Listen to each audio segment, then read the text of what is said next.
What's up fam, it's your boy Willis here, and in today's video we are talking about my latest NFT game investment. So let's do it. So the newest game I've invested in and also playing at the moment is a game called Flappy Birds. Now I almost passed up on this game because when I first saw it, I wasn't too excited about the 2D animation, but then I came across this tweet from Kieran Warwick, who is supporting the project and has an advisory role. And of course Kieran is the co-founder of one of the biggest play-to-earn AAA games releasing this year in Illuvium. But when I saw Kieran from Illuvium was back in this project, I just knew I had to get into it. And so that's when I started to do my own research into Flappy Birds and just saw the huge potential for the future of this play-to-earn game. So I just want to do a quick highlight and introduce you to the world of Flappy Birds in this video. Now Flappy Birds will have like classic arcade style games, the first one being a very similar Flappy Birds game. Now I was curious about the legality of this because cloning a previous game in Flappy Birds, which was quite popular a few years ago and was made by a Vietnamese developer. And so as part of my research into the game, I'm glad that the developers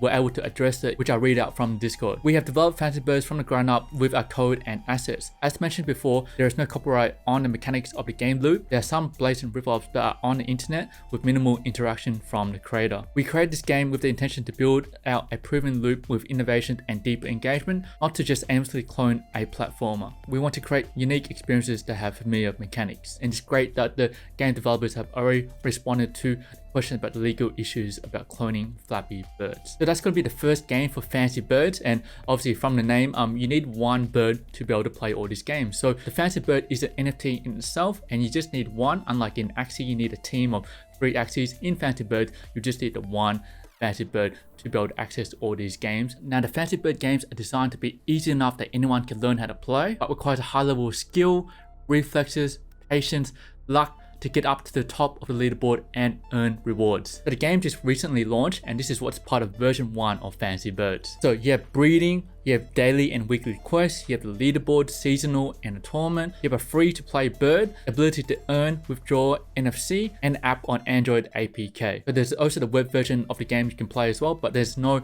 support for iPhone just yet. And as part of all that, there's also staking as well. So the token for the game is the FNC token, and the in-game token is the SFNC, the synthetic FNC token. And so when I decided to invest in this game, and I was super lucky that the game was still very early in development and hadn't launched just yet, and so they were still running some competitions for the whitelist where they know the typical retweet a post and tag some friends. So I was super lucky to win one whitelist spot for a Genesis Flappy Bird, which I never win any of these competitions, so I was super happy to be able to get my hands on a Genesis bird. Now what's unique about Flappy Birds is that there are only 8,888 Genesis birds available. Now what's unique about the Genesis birds is that they are the only ones that are able to breed in Flappy Birds. So with my one whitelist Genesis bird, I ended up buying a total of 4 Genesis birds. So for each pair, so I've got 2 pairs which are able to breed in Flappy Birds. And you can buy your NFT birds on OpenSea using Ethereum and on the Polygon network for those low gas fees. At the moment, the floor price is about 0.25 Ethereum, and they were previously at 0.35. Markets dipped a little bit at the making of this video, but for me, my personal opinion is that the floor price for even the common Genesis birds are super undervalued at the moment. Even I don't think people realize the value of the Genesis bird and the power that you have, that only 8,888 are able to breed. And so this game is still very early on, so do your own research. If you feel that this is an investment for you, maybe picking up a Genesis bird would be something that you want to do. But you have to pick up a pair of Genesis birds, because when they breed, the baby birds for that season 1, no baby birds are able to breed. It's only the Genesis birds. And I'll talk more about breeding in my next video. And so that's what's currently available on version 1 at launch. But what I'm really looking forward to is the scholarship dashboard, because there's no way that you can lend out your baby birds to scholars or even sell them just yet, but that's coming. So I'm really looking forward to that, because at the moment I've got 6 birds and I'm playing them each day. So I'm really looking forward to be able to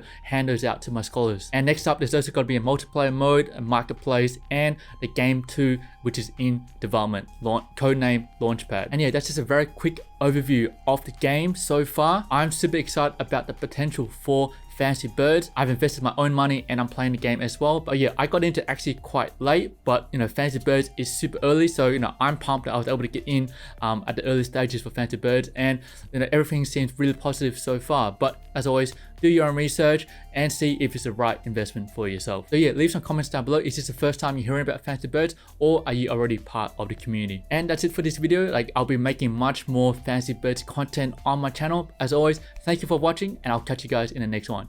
Cheers and see ya.